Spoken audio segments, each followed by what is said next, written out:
കഴിഞ്ഞ ദിവസത്തെ സ്റ്റാർ സ്പോർട്സിന്റെ ഷോയിലാണ് മുഹമ്മദ് കൈഫ് 15 ടീമിനെ തിരഞ്ഞെടുത്തത്.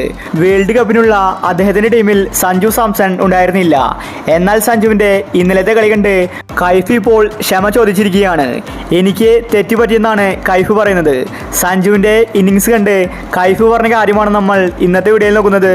ഇതുപോലത്തെ IPL ന്യൂസിന് വേണ്ടി ഈ ചാനൽ മറക്കാതെ സബ്സ്ക്രൈബ് ചെയ്യൂ. കൈഫിന് പോലും കാര്യം പിടികിട്ടി. സഞ്ജു തന്നെയാണ് നമ്പർ 1 എന്ന് തെളിയിച്ചിരിക്കുകയാണ്. ഇന്നലത്തെ ഒരൊറ്റ ഇന്നിങ്സ് മതി സഞ്ജുവിന്റെ കഴിവ് എത്രത്തോളം ഉണ്ടെന്ന് മനസ്സിലാക്കാൻ. ഇന്ന് കൈഫ് പറഞ്ഞത് ഇങ്ങനെയായിരുന്നു: എല്ലാവരും എന്നോട് ക്ഷമിക്കുക, എനിക്ക് തെറ്റുപറ്റി. T20 ലോകകപ്പിനുള്ള സ്ക്വാഡിൽ നിന്ന് സഞ്ജു സാംസണിനെ പോലെ ഒരു താരത്തെ എങ്ങനെയാണ് ഒഴിവാക്കാൻ സാധിക്കുക? അത് എനിക്ക് പറ്റിയ വലിയ പിഴവ് തന്നെയായിരുന്നു. അത് പാടില്ല. T20 ലോകകപ്പിൽ എൻ്റെ ഫസ്റ്റ് ചോയ്സ് വിക്കറ്റ് കീപ്പറായിട്ട് സഞ്ജു തന്നെയാണ്. ഞാനിതിപ്പോൾ മാറ്റി പറയുന്നു. എല്ലാ ആരാധകരോടും ഞാൻ മാപ്പ് ചോദിക്കുന്നു.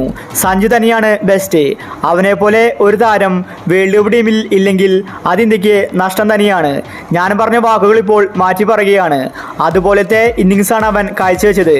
വിമർശകർക്ക് സഞ്ജു ബാറ്റ് കൊണ്ടാണ് മറുപടി കൊടുത്തത്. സഞ്ജു ഉറപ്പായിട്ടും വേൾഡ് കപ്പ് സ്ക്വാഡിൽ ഇടം പിടിക്കണം. സഞ്ജു തന്നെയായിരിക്കണം ലോകകപ്പിൽ ഇന്ത്യയുടെ വിക്കറ്റ് കീപ്പർ. അവനത് അർഹിക്കുന്നുണ്ടെന്ന് കൈഫ് വ്യക്തമാക്കി. കൈഫ് പോലും മാപ്പ് പറഞ്ഞിരിക്കുകയാണ്. അതുപോലത്തെ ഇന്നിങ്സാണ് സഞ്ജു ഇന്നലെ പുറത്തെടുത്തത്. സഞ്ജുവിന്റെ ബാറ്റിംഗ് കണ്ട് ഒരുവിധം എല്ലാവരും അമ്പരന്നിരിക്കുകയാണ്. ഇതുപോലത്തെ ഒരു താരത്തെ വേൾഡ് കപ്പിൽ എടുത്തില്ലെങ്കിൽ അത് BCCIക്ക് വലിയ നഷ്ടമാണ്. സഞ്ജുവിന്റെ കഴിവ് എന്താണെന്ന് കൈഫിന് കൃത്യമായി മനസ്സിലായി. അതുകൊണ്ടാണ് താൻ പറഞ്ഞ വാക്ക് മാറ്റി പറഞ്ഞത്. എന്തായാലും രാജസ്ഥാൻ ടീം രണ്ടും കൽപ്പിച്ചാണ് വന്നിരിക്കുന്നത്.